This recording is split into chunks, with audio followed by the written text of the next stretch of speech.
Hola, bienvenidos a una emisión más de A Fondo, espacio de entrevistas periodísticas donde abordamos temas que consideramos son de interés de la comunidad. Como le había anunciado, en esta ocasión con este programa vamos a iniciar un ciclo de entrevistas con quienes son los candidatos a senadores, obviamente por nuestra entidad, de los distintos partidos, al menos de las principales fuerzas políticas, los que tienen reales posibilidades de disputar ese escaño.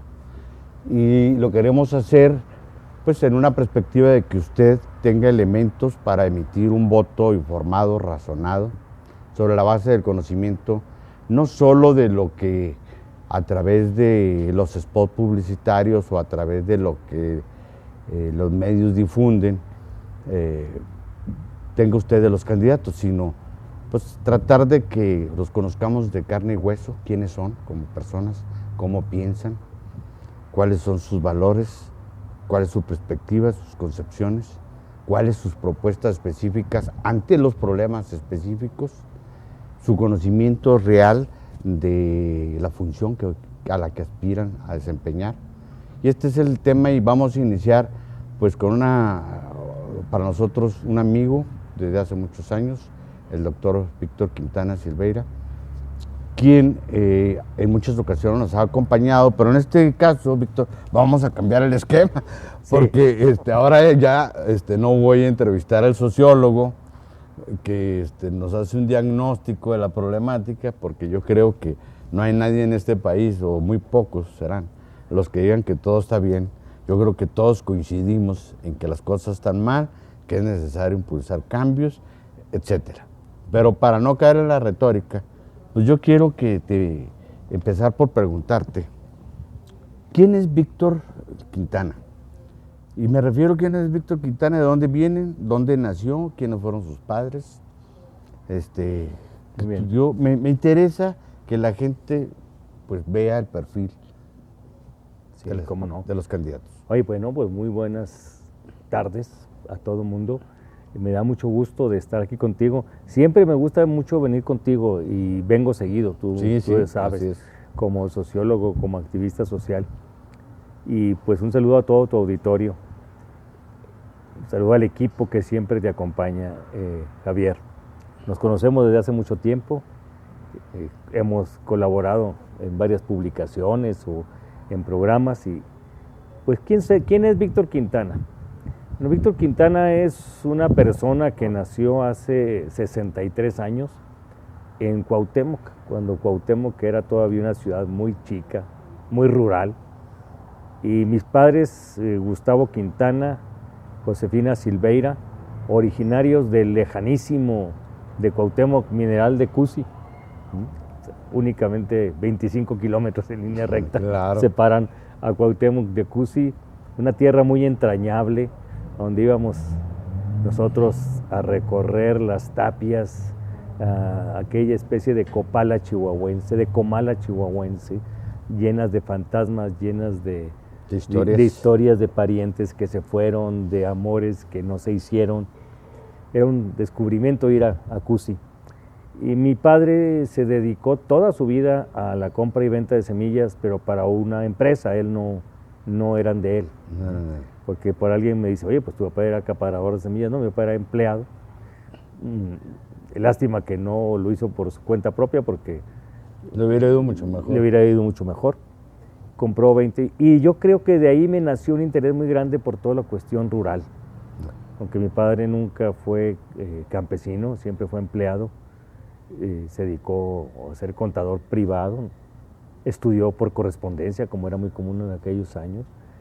Mi madre, pues, típica mamá de los años 50, 6 hijos, muy activa siempre en las mesas directivas de las escuelas. Mi papá también siempre muy activo ahí en el Club de Leones, en la Junta de Mejoramiento Social de Cuauhtémoc. Y yo creo que pues ellos trabajaron mucho por su comunidad y esperaban que los hijos trabajáramos, pero de repente el mayor de ellos, que era yo, pues sí le dio por trabajar por su comunidad, pero no exactamente en los carriles que ellos habían usado. ¿Cuántos hermanos tienes? 6, soy el mayor de 6 hermanos. ¿Tú eres el mayor hermanos. de 6 hermanos? Somos 3 hombres y 3 mujeres. Ajá. 3 hombres y 3 mujeres. Somos de esas familias típicas del baby boom, que se llama, de los años 50.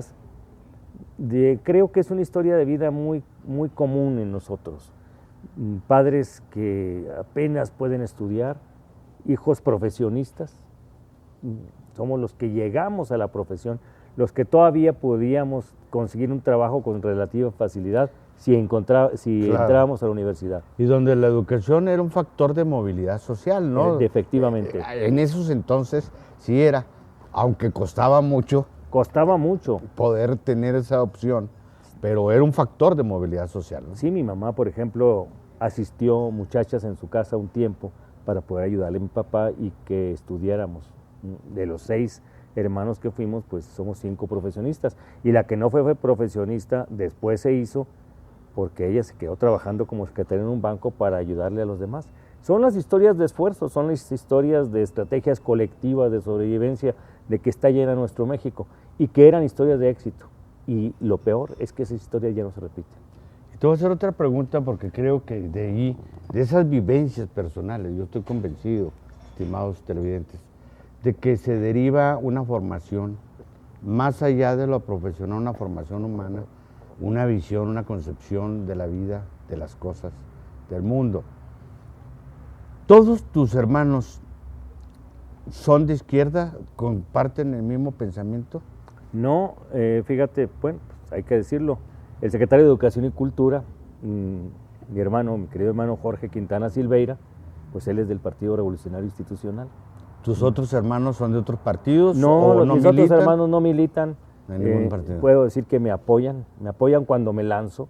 Ellos no están afiliados a ningún partido, son humanistas, digo que son humanistas mis hermanos, son preocupados por la cuestión social. Tengo 2 de ellos viven en Estados Unidos, otra historia muy común en nosotros, ya son ciudadanos norteamericanos, un hermano y una hermana, pero yo creo que el respeto a la manera de pensar de otros es algo que vivimos en la casa. Claro. Te voy a contar una historia que creo que retrata mucho bien lo que pasaba aquellos años y que lo forma uno. Mi familia, por el lado de mi madre, eran librepensadores, así se decía, o sea, eran masones. Sí. Por el lado de mi madre, mi abuelo paterno, mis tíos eran masones, mi bisabuelo materno era masón también. Y por el lado de mi papá, pues era una familia de obreros especializados en CUSI, mecánicos de la mina, que pues si bien no eran muy practicantes, eran católicos. Podemos decir, todos eran católicos, no muy practicantes. Yo siempre estuve un poquito nadando, si no contra la corriente, sí rompiendo algún esquema. Yo me hice monaguillo. Y yo desde muy pequeño dije que quería entrar al seminario, que quería ser sacerdote. Y cuando tenía yo 12 años, se quemó o incendiaron la parroquia católica de Cuauhtémoc. Eran los tiempos aquello de Cuba sí, yanquis no. Estamos hablando de los 60. De 1961. Sí. Comunismo sí, cristianismo sí, comunismo no. Todo aquello. Entonces se incendió la parroquia de Cuauhtémoc. Bueno, antes del incendio, perdón. Había en Cuauhtémoc un grupo de gente del Partido Comunista, profesor López Solís, no sé si te acuerdas tú de él. Bueno, un día de marzo, un domingo de marzo, organizaron un evento, un meeting. Entonces, la Acción Católica organizó el boicot al meeting de los comunistas. Contrameeting. Pero el contrameeting era tirarles tomatazos, tirarles tomates podridos. Por ahí había alguien que tenía una frutería y nos subieron a todos los monaguillos para tirarles tomatazos a los del meeting. Bueno, yo tenía 12 años, me di la divertida de mi vida y llegué a mi casa muy volado platicando esto y recibí la regañada de mi vida. Claro. Mis padres me dijeron, le dije, ¿por qué les tiraron tomatazos? Y les dije yo, porque son comunistas. Me dijeron, pero ni aunque sean comunistas, usted no tiene ningún derecho a tirarle a nadie tomatazo. Tiene que respetar su manera de ser, su manera de pensar de los demás. Otra lección de vida. Y nos quedamos con esto. Me interesa mucho esta formación. ¿Entraste al seminario? Sí, a partir yo entré al seminario. Ahorita en el siguiente segmento seguimos con esto porque me parece que es importante, insisto, que conozcamos a los candidatos tal cual son, como personas, como seres humanos.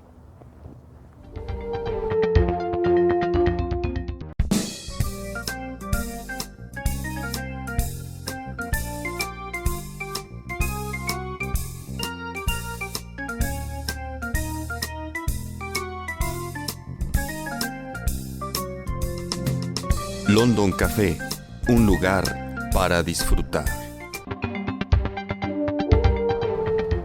Fíjese usted qué interesante cuando empieza uno a conocer las historias de vida de los personajes públicos. Pues para empezar, yo siento que ya cambia la percepción que uno tiene de la gente. Porque no me dicen, no, esos son puros grillos, ¿verdad? Viven de la política, no saben cómo se formaron, ni tienen conocimiento de cuáles son sus raíces, para decirlo coloquialmente, pues de qué pecho mamaron. Exactamente. ¿Verdad? Y estas cosas son importantes porque creo que van a explicar muchas cosas que te voy a preguntar después. Muy bien. Entonces, nos quedamos en que ingresaste al seminario. ¿Cuántos años estuviste en el seminario? Yo tenía 13 años. Recién terminé el primer año de secundaria, ingresé aquí al seminario, entonces se ingresaba terminando la primaria, yo tardé un año, no me querían dejar mis papás, a final de cuentas se convencieron y entré al seminario en una generación pues muy especial, yo digo, porque fuimos los primeros que hicimos un mes, antes de entrar al seminario, hicimos un ciclo que se llamó el preseminario, fuimos los primeros, entonces hicieron una primera selección. Y de esa selección quedamos 32 de la diócesis de Juárez y 18 de Chihuahua y 18 de la diócesis de Juárez. Fíjate, 50 de 50. De esos 50 nada más se ordenaron 2. De 2, después de 12 años se ordenó un compañero de Ciudad Juárez, padre Toño González, y un compañero de Chihuahua, que te vas a acordar muy bien, el compañero que entramos el mismo día al seminario, el mismo día al preseminario, el padre Rodolfo Aguilar. Sí, cómo no. Famoso Rodolfo Aguilar. Pues ahí va diciendo un poquito.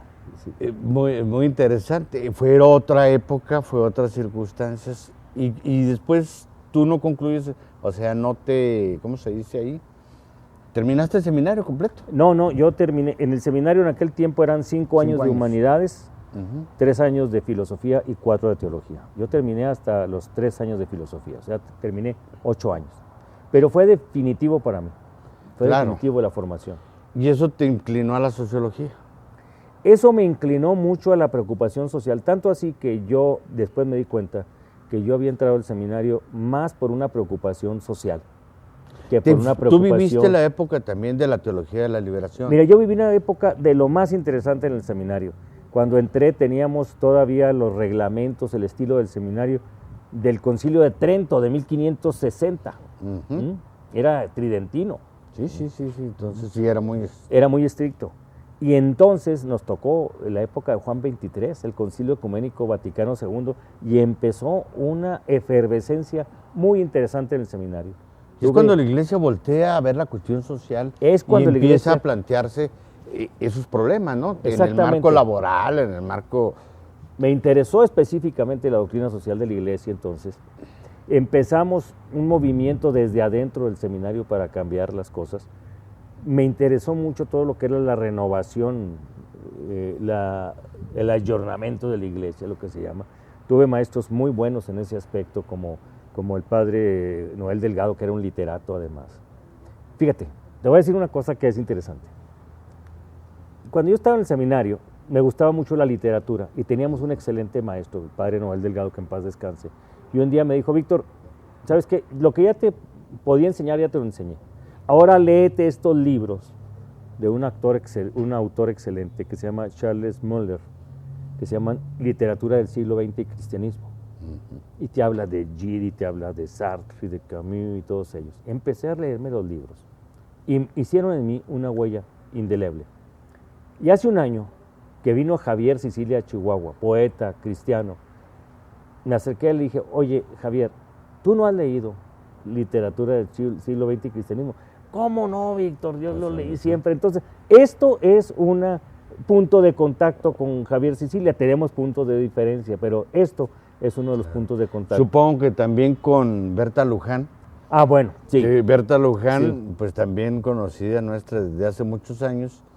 Ella participó, fue fundadora del FAT, junto con Alfredo Domínguez, y venían en esta corriente que después desembocó ya en términos organizacionales, políticos, en la democracia cristiana. En la democracia cristiana. ¿Tú fuiste miembro de la democracia cristiana? No, porque yo estaba ya en mis últimos años de seminario, pero en el seminario esta efervescencia social nos pegó muy fuerte y hubo dos cosas. Empezamos lo que nosotros le llamamos desde el seminario el diálogo marxismo-cristianismo. Imagínate, hicimos algo que yo creo que ahorita no es posible en el seminario. De los tomatazos. De los tomatazos a invitar al profe Becerra a que diera una conferencia sobre Marx en el Seminario Mayor, en 1967. ¿Quién era el rector del seminario en ese entonces? El rector del seminario era un señorón, o sea, un formador realmente, Monseñor José de Jesús Alarcón, que te daba toda la libertad del mundo. A ver, sí, está muy interesante. Entonces nos empezamos a hacer el diálogo marxismo-cristianismo y había ahí algunos personajes como Teilhard de Chardin y todos estos que hacían el gozne un poquito, ¿no?, entre el cristianismo y el marxismo. Yo entonces empecé a admirar mucho al profe Becerra, fíjate, en el seminario. Y luego invitamos también a otro de los iniciadores de la democracia cristiana, un intelectual chihuahuense, el que yo aprecio mucho, Arturo Rico Bobbio. Arturo Rico Bobbio, maestro catedrático de muchas generaciones. De muchas generaciones. Entonces, pero ya a fines de los años 60, el obispo que había en Chihuahua en aquel tiempo, Luis Mena Arroyo, michoacano. Chihuahua ha tenido, creo que 6 obispos y 4 son michoacanos. Así es. No nos entendía. Entonces nosotros estábamos bebiendo de todo lo que eran las nuevas ideas, el diálogo marxismo-cristianismo, y el obispo era autoritario, pero no más con nosotros, sino también con los sacerdotes. Entonces se gesta un movimiento de inconformidad. Fíjate qué interesante. Un movimiento de inconformidad entre sacerdotes y seminaristas que culmina en septiembre de 1969, el último mes que yo estuve en el seminario, con la salida del obispo Mena y la llegada de Monseñor Almeida. Que fue otra etapa en el desarrollo de la iglesia y también de apertura, de diálogo y de involucramiento en la problemática social, para decirlo así. Exactamente. Yo era director de la revista del seminario, todos mis compañeros ya se habían ido a otros lados, porque cuando terminamos nosotros, nada más quedó el seminario menor. Todos los que iban a estudiar teología o filosofía se fueron a Nuevo México o a la Ciudad de México.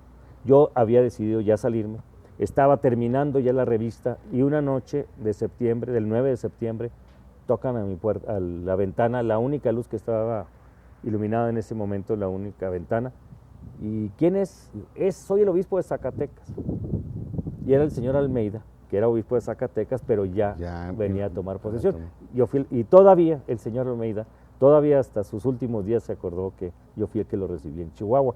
Y esto para mí pues me emociona mucho, porque creo que fue un obispo valiosísimo, no únicamente como líder religioso, sino como un dirigente de la sociedad chihuahuense. Sí, importante. Y esta formación, por lo que veo, me explica algo que yo te iba a preguntar y que por ahí a soto voces se dice, pero como si fuera un pecado, como si fuera algo raro. Sí.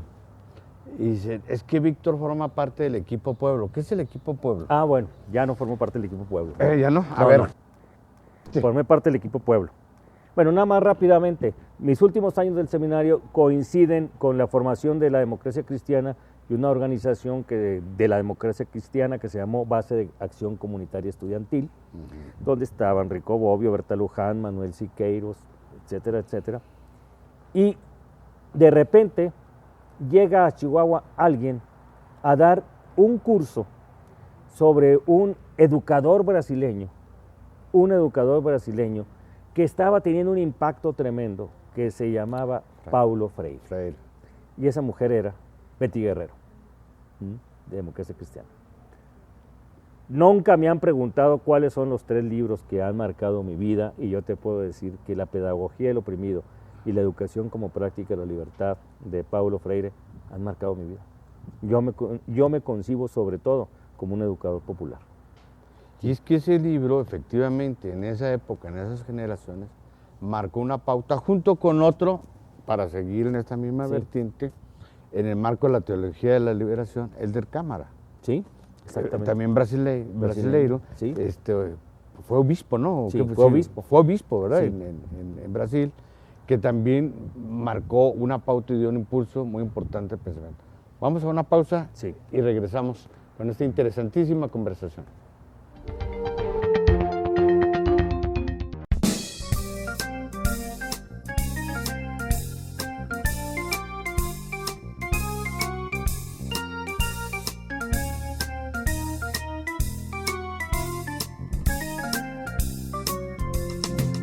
London Café, un lugar para disfrutar.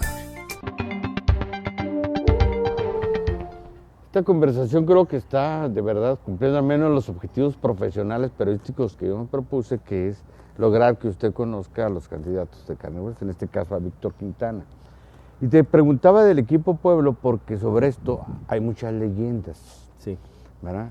Como sobre nuestro querido amigo sacerdote que salió junto contigo en el seminario, Rodolfo Aguilar. Sí. También se tejieron. Asesinado en 1977. En 1977, aquí en Nombre de Dios, no.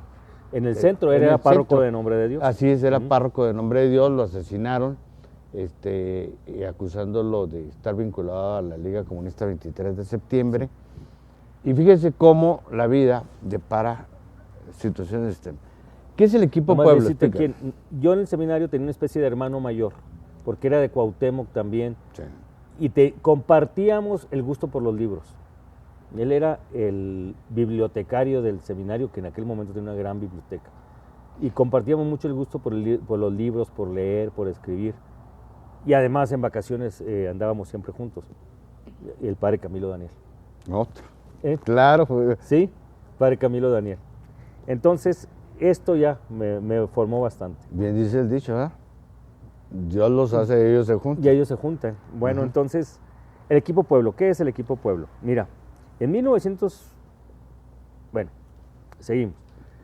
Con el Concilio Vaticano II, en toda la línea de renovación de la Iglesia, se forma en México un organismo que todavía existe, que se llama Centro Nacional de Comunicación Social, CENCOS, dirigido por Pepe Álvarez y Casa, que había sido el movimiento familiar cristiano y de repente hace CENCOS como una oficina de los obispos mexicanos. Papá de Emilio Álvarez y Casa. Papá de Emilio Álvarez y Casa, fundador del PMT, fundador del PRD también, Pepe, de la comisión. Y te quiero decir, gran amigo mío. Fíjate.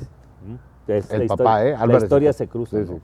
Entonces Pepe funda CENCOS, dependiendo de los obispos, y en 1968 Pepe Álvarez y Casa toma un partido definitivamente en favor del movimiento estudiantil. Y esto hace que los obispos lo dejen de reconocer como la oficina de comunicación del episcopado, afortunadamente, porque entonces toma partido definitivamente a favor de las clases populares. En 1977, cuando CENCOS ya tenía como unos 13 años, sale un amigo común, del seminario también, pero él estaba en Veracruz, Helio Villaseñor. Y Helio trabaja un tiempo en CENCOS y después Pepe Álvarez y Casa le dice: oye Helio, necesitamos que alguien se dedique a hacer una especie de boletín, pero de las luchas populares. Un boletín, porque hay muchas luchas populares, estamos hablando de mediados de los 70s. Sí, había una emergencia del movimiento urbano popular. Del movimiento obrero, como Spicer, ¿te acuerdas? Sí, cómo no. Del movimiento campesino, el campamento Tierra y Libertad, las ocupaciones de tierra de Sonora, etcétera. De los electricistas. De los electricistas, la tendencia democrática. O sea, eran momentos de efervescencia. Entonces le dicen a Helio Villaseñor, le dice Pepe Álvarez y Casa: ¿por qué no inicias tú un boletín sobre las luchas populares? Y se inicia un boletín sencillo, pero que pronto tuvo mucho éxito, que se llamaba el Boletín Pueblo. Y en torno al Boletín Pueblo se fue conformando un grupo de gente muy ligado a las luchas populares, una serie de intelectuales en las luchas populares, que después ya el boletín era lo menos importante. Lo importante era estar cercano de las luchas populares. Entonces, de repente, y entonces una organización no gubernamental que recibía financiamientos de algunas organizaciones de la cooperación internacional, católicas algunas, otras holandesas, plurales, porque se estaba trabajando en educación y en comunicación popular. Entonces a mí me invitan en los 80s a formar parte de Equipo Pueblo.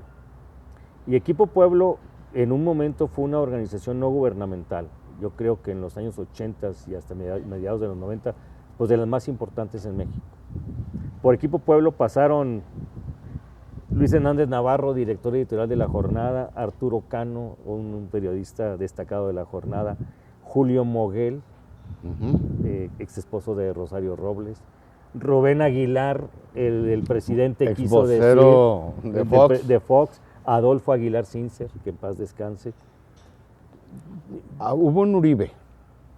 No, Adolfo Oribe. Adolfo Oribe. Oribe. Adolfo Oribe, él era dirigente, es que Equipo Pueblo estaba muy vinculado con una organización de inspiración maoísta. Línea de Masas. La organización de izquierda revolucionaria Línea de Masas.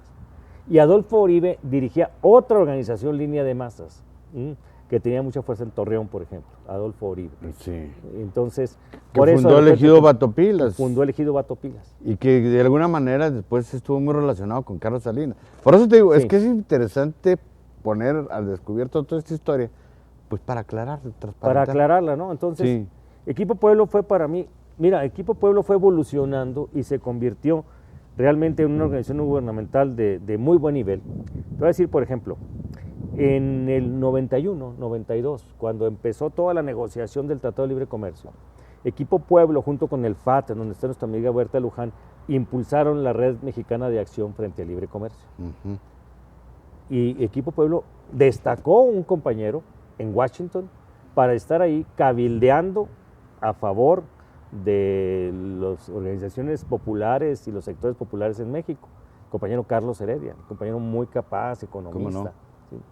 Entonces, y para 1993 en el Equipo Pueblo había, digamos, un think tank, o sea, un centro de pensamiento fuerte, sin ser académico, sin ser universitario, donde estaba, el 93 coincidíamos Adolfo Aguilar, te digo, Rubén Aguilar, Carlos Heredia, y combinaba Equipo Pueblo dos cosas. Combinaba, por un lado, cierta labor de sistematización y teorización con una presencia continua del movimiento urbano popular. Clara Brugada, delegada actual en Iztapalapa, también fue miembro de Equipo Pueblo. O sea, de Equipo Pueblo salimos 3 delegados del gobierno del DF. Así es. Que esta es una experiencia muy importante que yo quería que la narraras. Y pasando a esta cuestión, eso me lleva a mí, me explica, y creo que a muchos de nuestros televidentes, tu cercanía pues con el padre Camilo Daniel, con Antonio Becerra, pero también esta actitud de pluralidad que tú tienes. ¿Tú cómo te defines desde el punto de vista ideológico?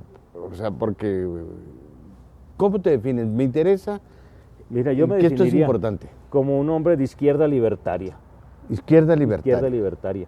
O cristianismo libertario también. Cristianismo libertario. Ahí me definiría así yo. En esa confluencia tan amplia que, mira, quien más ahorita dice más cosas que más me resuenan y que más me gustan y que más me inspiran, es una gente como el teólogo brasileño Leonardo Boff. Otro teórico muy importante, ¿sí? Por supuesto.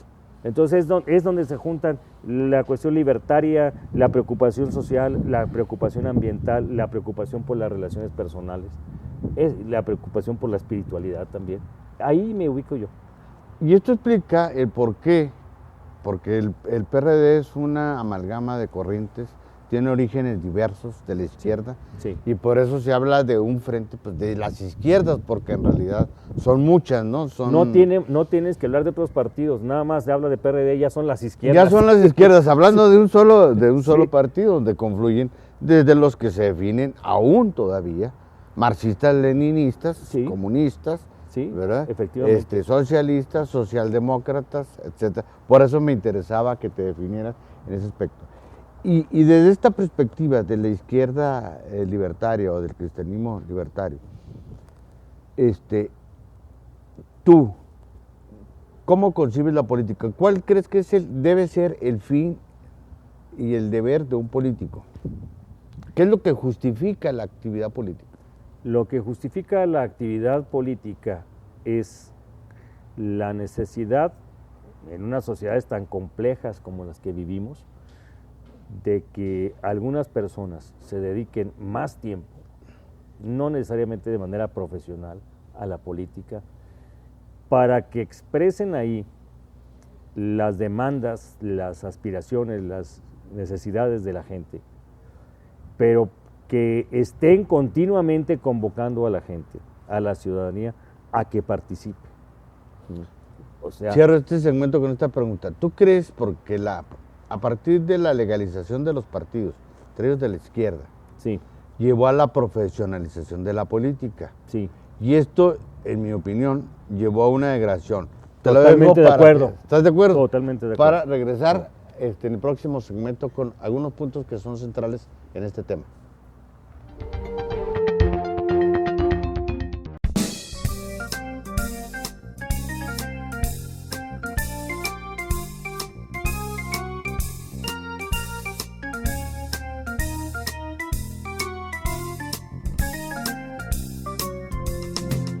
London Café, un lugar para disfrutar.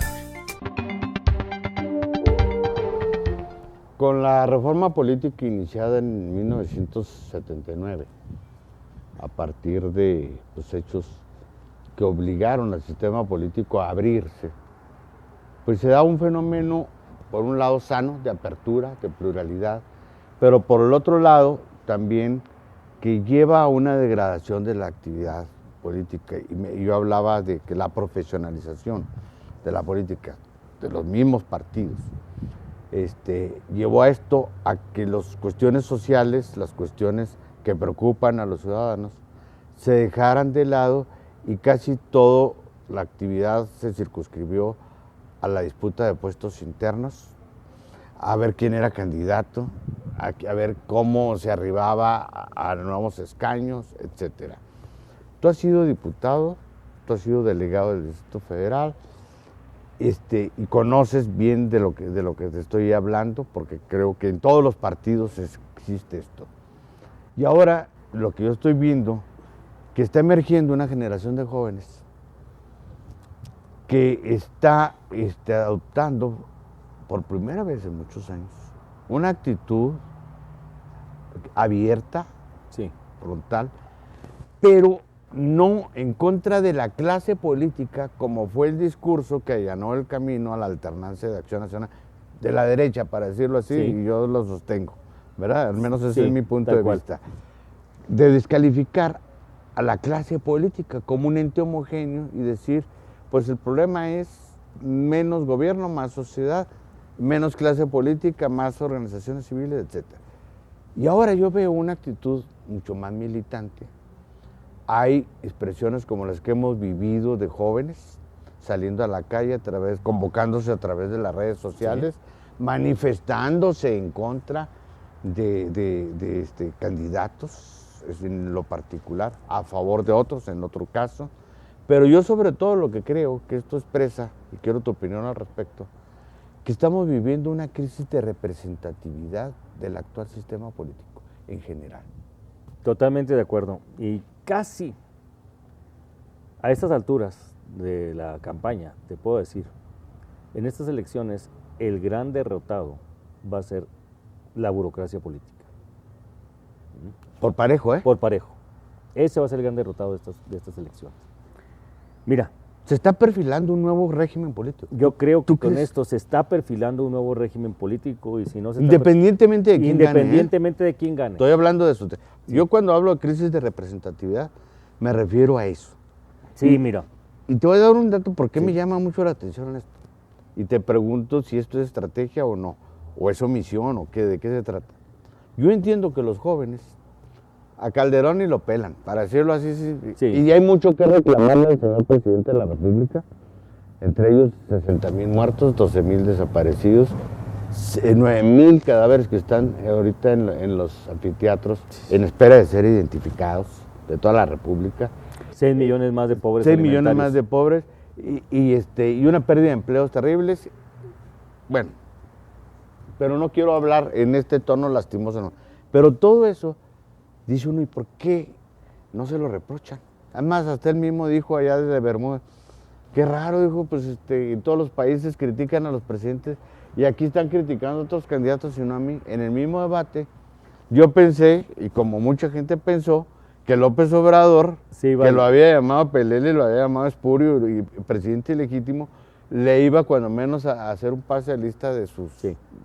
Bueno, no está ocurriendo esto. Los mismos jóvenes no está ocurriendo esto. Esto es porque ya lo ven como que el PAN no va a ganar, como lo ven como un trámite y están haciendo ajuste de cuentas a futuro. ¿O de qué se trata, Víctor? A ver, explícame tú. Yo pienso que los jóvenes están muy centrados en decir, ¿saben qué? Queremos algo diferente. Queremos algo, un cambio verdadero, mejor dicho. Nosotros ya no hablen tanto, no se echen la pelota unos a otros, dejen de discutir, dejen de culparse. Nosotros queremos que las cosas empiecen a cambiar ya.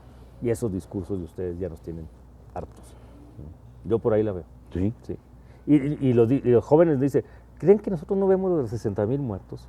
¿Creen que no vemos lo del miedo en las calles? ¿Creen que no vemos lo del desempleo? Pues si los jóvenes somos los que hemos puesto más muertos, si los jóvenes somos los que estamos más desempleados, si los jóvenes somos los que más dificultades tenemos para vivir ahorita, ¿creen? Pues claro que los vemos, pero nos interesan las condiciones para el cambio verdadero ahorita. Yo así lo siento. Claro, y esto es una actitud generacional, sí, no clasista, así lo percibo no yo. Porque esto es, exactamente, va más allá de las clases. Exactamente. No se explica de otra manera en que lo mismo sean estudiantes de universidades carísimas como puede ser la Náhuac, ¿verdad? O la Ibero, con públicas como el Politécnico, la UNAM. Sí. Se está dando, ¿tú crees que estamos en presencia de una cambio generacional que se va a reflejar en términos sociales políticos? Sí, y se va a reflejar, y esto me da mucho gusto, en un cambio de la cultura política del país y de la cultura política entendido en la manera como la gente concibe su relación con el poder. Exactamente. Ahí el cambio ya se dio. Independientemente del 1 de julio, el cambio ya se está dando. Los jóvenes están diciendo, no nos gusta que nos cuentes mentiras, no nos gusta que nos manipules, no nos gusta que te subas en nuestras demandas para decir que tú nos encabezas. Esto es revolucionario. Totalmente, en sentido transformador, efectivamente, sí. Está asumiendo una conducta distinta. Te quiero hacer otra pregunta en este mismo. Ante esta actitud, el lenguaje político actual no opera. Víctor. Claro que no opera. Yo veo los discursos de verdad de los candidatos, incluyendo el de López Obrador, que es el que más se preocupa por tener de alguna manera comunicación con la gente, pero los veo esquemáticos, no los veo frescos. ¿Envejeció el lenguaje político? Sí, ha envejecido tremendamente y es un lenguaje, el lenguaje político que estamos usando. Me recuerda a aquella película de Fellini que se llama Roma. ¿Te acuerdas que están investigando en unas catacumbas, unos arqueólogos, y de repente entran a una sala que empiezan a iluminarla con luz artificial y tiene unos frescos, unas pinturas espléndidas, hermosísimas, y todo el mundo se queda impresionado viendo tanta belleza, oculta a los ojos del hombre años y siglos, y de repente alguien con un pico abre una ventana y entra la luz del día, y en cuanto entra la luz del día empiezan a desvanecerse a los frescos, ¿no? Yo siento que en cuanto nuestro discurso político entra en contacto con la juventud, nos pasa lo mismo que a los frescos de esta película de Fellini, empieza a desvanecerse. Y esto lo vemos palpable en la campaña electoral. Mira, todo el mundo decía, pues la campaña está muy... No prende. No prende, no, la gente no le interesa, no está atenta. Y todo el mundo dice, no, pero después del debate se va a poner más o menos. No modificó gran cosa la percepción de la gente en términos. Probablemente influyó en la intención de voto de algunos, pero la percepción general de la campaña no. Sí. Lo que la modificó fueron estas movilizaciones de los jóvenes. Totalmente. Es esa rendija, es esa bocanada de aire fresco, lo que le ha dado otro contenido, otro ritmo y otra perspectiva a la contienda electoral. ¿No lo crees así? Sí, lo pone a uno realmente a decir, bueno, o me renuevo ahorita o me deshago como los frescos de la película de Fellini. Regresamos en el segmento para conclusiones.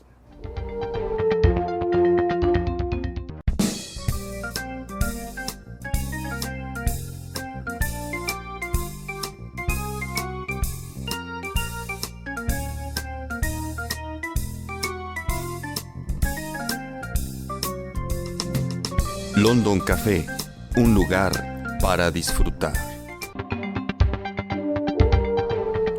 Entramos al último segmento, gracias por acompañarnos y de verdad esta conversación muy importante.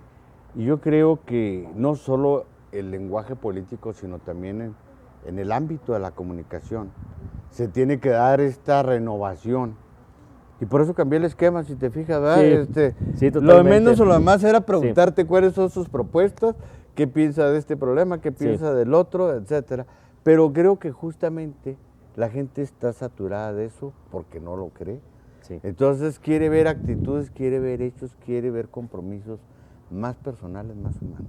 Y en ese ámbito, Víctor, yo te pregunto, ¿tú para qué quieres llegar al Senado? ¿Qué es lo que te propones hacer ahí? Yo quiero llegar al Senado para transformar la forma de ser senador, la forma de ser y de actuar de los senadores, para hacer que el Senado sea algo mucho más cercano a la ciudadanía. Se supone, porque nadie lo explica, ¿qué es el Senado? O sea, ¿cuáles son sus funciones? Sí las has estudiado, supongo, sí, claro. Mira, el Congreso de la Unión, en conjunto, sus funciones están en el artículo 73 de la Constitución, son mayormente legislativas y son 30 fracciones. Y las específicas del Senado están en el artículo 76 de la Constitución, son 12 fracciones. ¿Sí? Son legislar sobre algunos aspectos más específicos del Senado. ¿Sí? El Senado tiene que ver más con lo que es defensa nacional, ¿sí? Con lo que es política exterior, por ejemplo, con lo que es en conflictos entre estados, con lo que es desaparición de poderes en un estado, etcétera, etcétera. Es una especie de contrapeso, son contrapesos. El legislativo es un contrapeso del Ejecutivo y la Cámara de Senadores es una especie de contrapeso de la Cámara de Diputados. Pero yo pienso que todo esto tenemos que revisarlo. Claro. Estamos muy atados a mecanismos republicanos que se concibieron a finales del siglo XVIII.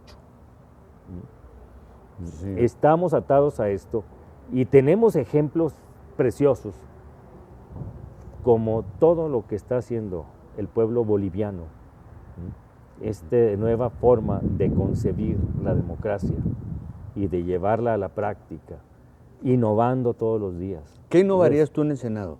Bueno, en primer lugar, yo diría, es necesario el Senado. Preguntar, como dijo Gascón Mercado en una ocasión, sí. ¿Qué hacemos con el Senado? ¿Lo vendemos, lo rifamos o lo regalamos o lo cerramos? ¿Es necesario el Senado? ¿O es necesario que aquí en México tengamos mecanismos diferentes de representación popular combinados con la democracia directa y participativa? Yo pienso que sí.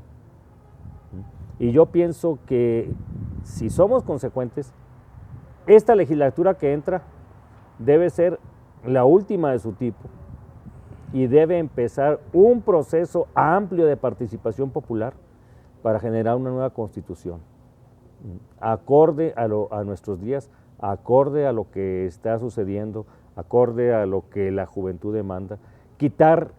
Mira, porque se habla de políticos profesionales, y se dice políticos profesionales no por la calidad de su trabajo, sino porque viven de la eso. política, exactamente. Yo he vivido la política pues nada más cuando he estado en puestos de elección popular o cargos públicos. 8, de 37 años de vida pública, nada más 8 he estado pagado por hacer política. Nosotros no.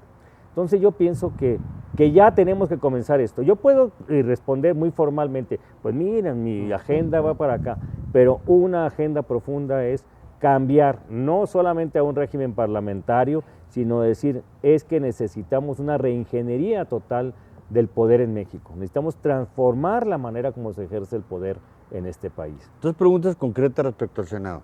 ¿Tú crees que es necesario retornar a la fórmula original, donde se supone que los senadores son representantes, claro, del voto popular, llegan por eso, pero de las entidades federativas? Y la proporcionalidad de que hubiera un senador por cada entidad federativa era justamente para que los factores de tamaño de población no influyeran. Y se le diera trato igual. Y esto pues es un factor fundamental de la República Federal, del federalismo. Sí, es una piedra angular, así lo veo yo. ¿Crees que será necesario regresar a eso? Porque ahora ya le metieron que de primera minoría. Y luego los 32 de partido. Y pues esto es una vacilada ya, ¿no? Yo, así, en una reforma un poco tibia en primera instancia, quitaría los 32 senadores de representación proporcional. Okay. Los quitaría. ¿Crees que el Senado debe intervenir, como originalmente lo hacía, en la definición del presupuesto? Porque, y paradójicamente, yo entiendo no las tiene nada que ver con el presupuesto. Y yo entiendo las circunstancias, paradójicamente, fue Juárez, Benito Juárez, quien canceló el Senado. Sí. Sí. Durante un periodo importante de tiempo. Y fíjate que qué bueno que lo dice. Yo creo que habría que releer todo aquello, porque yo siento que la Constitución de 1857, una Constitución elaborada por los únicos radicales que han gobernado este país, consistente, los únicos radicales que han ganado este país son los liberales del 57. Sí, claro. Y eran muy radicales para su tiempo, incluso para ese tiempo teniendo cosas muy radicales. Pues todavía asustan a muchos. Todavía asustan a muchos. Entonces habría que ver eso. Habría que ver eso. Yo pienso que necesitamos en este país, si queremos cambiar, habla mucho que la reforma estructural, y la reforma estructural muchas veces es igual a privatización. Vamos haciendo la reforma estructural del poder en México, y la reforma estructural del poder no significa nada más irnos a un régimen parlamentario. La reforma estructural del poder en México es cuáles mecanismos de representación necesitamos y en dónde no necesitamos representación, sino necesitamos la democracia directa. Tenemos que ir hacia allá, en algo muy fresco. Mira, hay otro de los libros que últimamente han modificado mi vida. Es uno que se llama El Ángelus Novus, de un sociólogo portugués que me gusta mucho, que se llama Boaventura de Sousa Santos. Y Boaventura de Sousa Santos dice, es necesario trabajar con la demodiversidad. ¿Y a qué se refiere él? A la diversidad de formas democráticas que hay en un país.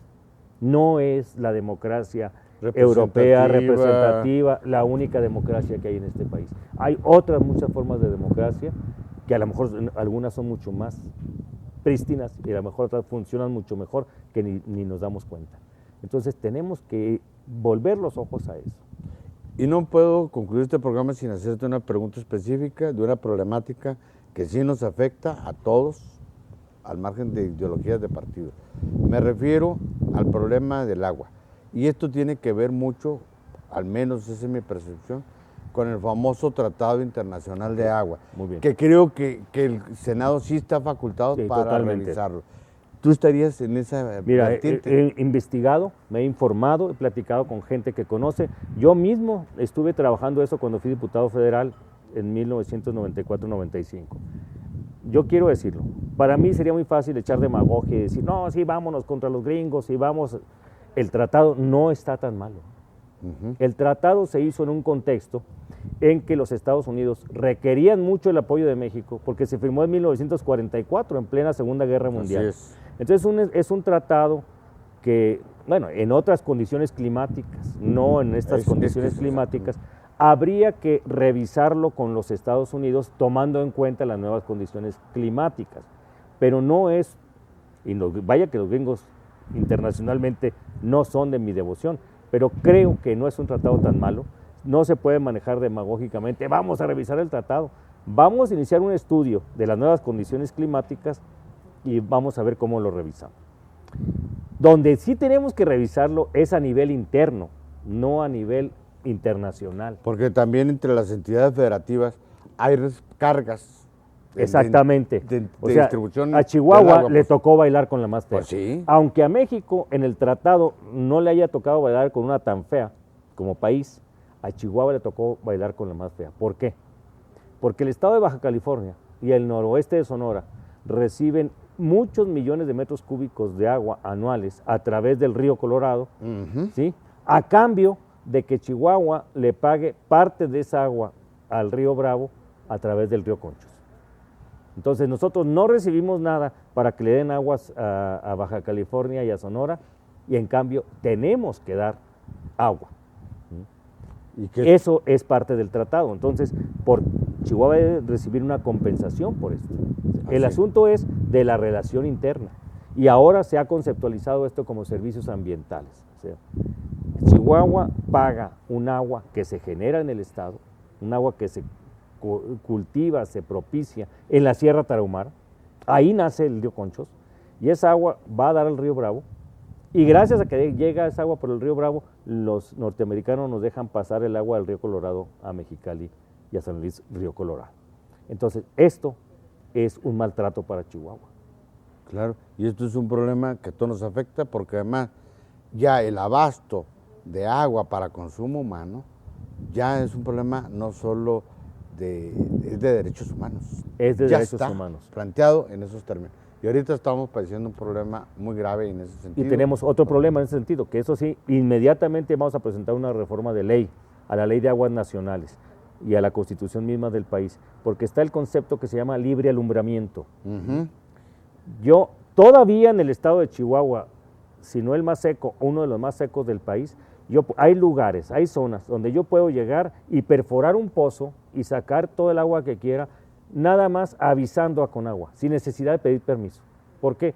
Porque es una zona que le llaman de libre alumbramiento.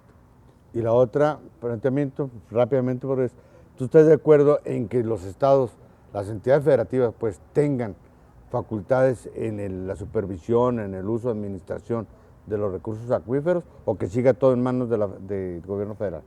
Mira, yo pienso que en este sentido tenemos que ser muy cuidadosos, porque, bueno, yo soy un partidario de la descentralización, definitivamente. Sí. Lo que pasa es que los recursos hídricos no son exclusivos de un estado. Bueno, por ejemplo, aquí tenemos los ríos Santa María, el río del Carmen y el río Casas Grandes son de una cuenca interna, esos no van a otros estados, ahí no habría tanto problema, pero casi todos los demás, la cuenca del Conchos, casi más de la mitad de los municipios del estado están en la cuenca del río Conchos, y el río Conchos, o en las cuencas de los ríos que van a Sonora, y claro, ahí sí se pueden gestar problemas interestatales muy fuertes, en la medida en que el agua es más escasa. ¿Sí? Víctor, desgraciadamente pues se nos ha concluido el tiempo. Yo te agradezco mucho esta conversación. A usted espero que le haya servido para normar su criterio, que es nuestro propósito. No queremos influir en su decisión de voto, simplemente pues que usted conozca a los candidatos tal cual son, como personas, como políticos. Gracias y lo espero el próximo sábado con otro más. Víctor, muchas gracias. Muchas gracias, Javier. Muchas gracias a todos.